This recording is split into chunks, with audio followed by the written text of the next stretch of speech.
The 2021 Belgian Grand Prix is guaranteed to live in Formula 1 infamy, but another part of the weekend will be remembered for much better reasons. George Russell producing one of the great underdog shocks, qualifying second in the wet for Williams. He was only beaten at the last gasp by Red Bull's Max Verstappen, and not by much at all. But Russell actually came even closer to a stunning pole than you may have noticed. In this collaboration with Crash Along, we're going to show you how Russell pulled off one of the great single lap performances of his generation. So let's get into it. Much of this lap was built on Russell's first time lap, which we'll call a semi-push lap. He only used full deployment at the beginning of the lap, then switched settings so that full deployment would be available for the second flying lap on the drier circuit. Russell used this lap to trial a few tighter lines into various corners instead of the more conventional wet karting line on the outside, still avoiding the build-up of rubber on the racing line where he could. This approach was at its most distinctive at the first corner, La Source, as he occupied the middle of the track for longer on the approach and dived for the inside curb, while Verstappen made no attempt to get anywhere near that curb. The Red Bull ran outside, keeping up more momentum but travelling a much greater distance. The approach pays Russell handsomely in the form of a few tenths, and while his line naturally induces wheel spin out of the corner, he quells it nicely with good throttle control. Verstappen has a pretty wild kick of the rear to handle himself, so only gains back a small amount on exit. By the time they are blasting down to ROUGE, it's clear Russell's approach has paid off. ROUGE was extra tricky this year because of the bump created by repairs after recent mudslides. It comes at an awkward place just as the car is rising out of the full compression at the bottom of the hill and is being loaded to the left. It meant time could be gained all the way up the Kemmel Straight if you exited RAIDILLON quicker. On the wet track, it required a lift and a downshift from 8th to 7th for Russell, who takes a bigger bite of the curb on the left, which opens up the corner slightly more and gives him more momentum through it. Verstappen has more steering to do for the right hand part, which means he's back on full throttle later than Russell dares. It's a moment of extreme commitment from Russell that sets up the entire lap, as his reward is better speed all the way along the straight and a sector time a quarter of a second faster than Verstappen's.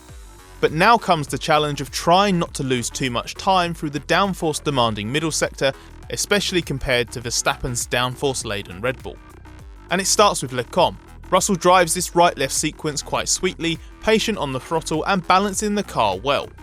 But Verstappen's quicker, and by the time he's coaxing the car into the right-hander of MALMEBY, Verstappen has already halved his deficit. However, his wider entry into MALMEBY results in some mid-corner understeer, whereas Russell's tighter line allows him to take more speed through, despite a bite of the curb that gives way to a manageable flare of wheel spin. That keeps Russell ahead on the run down to RIVAGE, which is tricky enough in the dry, and its downhill approach makes it a nightmare in the wet, where the long right-hander seems to last an age. Their contrasting styles are in full effect here, as while Verstappen turns in early, he then lets his Red Bull float right to the outside, while Russell makes a sharper initial steering input, then forces the car to come back closer to the apex as well. Verstappen's is the faster line here, but Russell makes good work of his option too.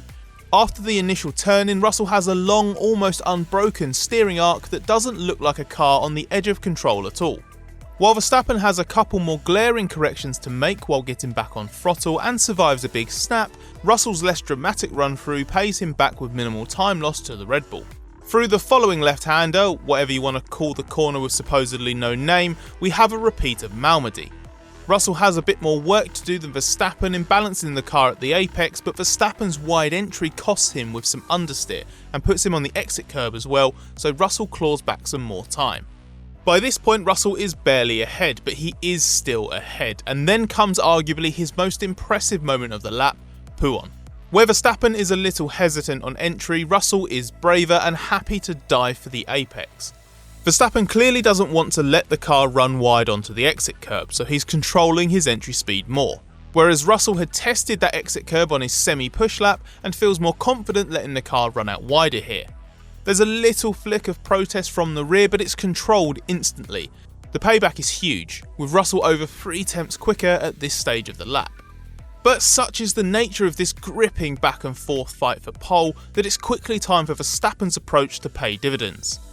Into the Fania chicane, Russell has to brake more to get the car to the apex for his favoured tighter line, and while he does a good job of blending that braking power with smooth steering and gentle throttle control, the change of direction here, the quickest of the lap so far, clearly favours Verstappen's wider karting lines.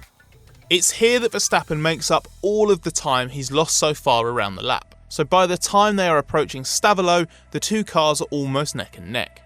STAVELOT is the first real time we see a departure from Russell's tactic of getting to the apex quickly. Verstappen has some entry understeer again, which keeps him in the middle of the road and delays him getting back on throttle.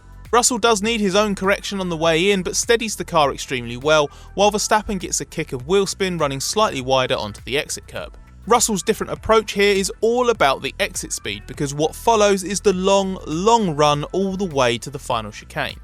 The exit of STAVELOT and the entry to the Paul FRÈRE right-hander marks the end of the second sector, one in which the Red Bull should have taken chunks of time out of the Williams. But Russell has held on surprisingly well. He's dropped less than 3 tenths to the Red Bull, and it's the third fastest sector 2 of Q3.